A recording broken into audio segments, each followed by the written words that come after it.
Faridpur medical হাসপাতাল। প্রিয় বন্ধু, আসসালামু আলাইকুম। আজকে ফরিদপুর মেডিকেল হাসপাতালে গেছিলাম আমার নিজের চিকিৎসার জন্য। তো তখন দেখলাম অনেক মানুষজন।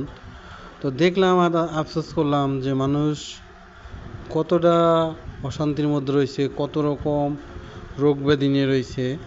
তো এইখানে টিকিট কাটার সময় আরও ভিডিও করা উচিত ছিল, কিন্তু এগুলো করতে পারিনি। আসলে অসুস্থ শরীর থাকলে সব সময় মাথায় কাজ করে না।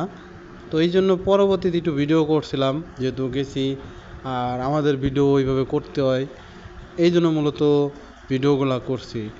তো গেছিলাম আমার নিজের চিকিৎসার জন্য।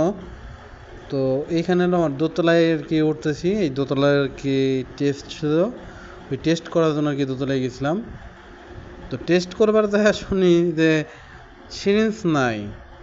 বুঝেন, সরকারি হাসপাতাল, তারপরও সিরিঞ্জ নাই।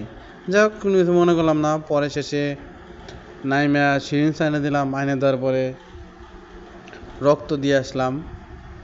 রক্ত দিয়ে আসার পরে নিচে নামলাম, নাইমা অনেক কিছুই দেখলাম, করলাম।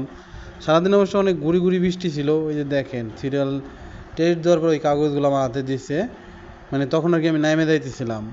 সবসময় ভিডিও আমি ওই সিরিঞ্জে যখন রক্ত নেই না, ওইগুলো ভিডিও করতে চাইছিলাম, কিন্তু ওইগুলো তো আবার নিষেধাজ্ঞা আছে ফেসবুকে, এই জন্য আর ওইগুলো ভিডিও করি নাই। নাইলে ওইগুলো সহ আপনাদের ভিডিও করে দিতাম যে সিরিঞ্জ দিয়ে কীভাবে আমার কাছ থেকে রক্ত নিতেছে, কী আশায় বিষয়।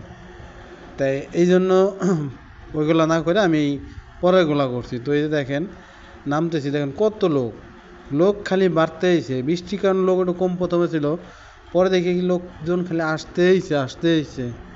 তবে যারা সুস্থ আছে সবাই আল্লাহর কাছে শুকরিয়া আদায় করবেন, আল্লাহ পাক আমাদের সুস্থ রাখছে। এবং যারা অসুস্থ আছে তাদের জন্য দোয়া করবেন, আল্লাহ পাক যেন তাদেরও খুব তাড়াতাড়ি সুস্থতা দান করে।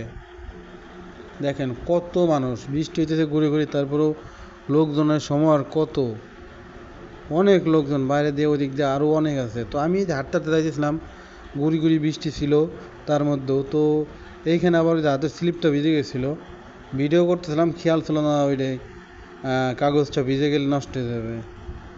তো তারপর অমনি যাইতেছিলাম, হাতে ছাতা ছিল, তারপর ছাতা ফোটানোর কথা ভুলে গেছি।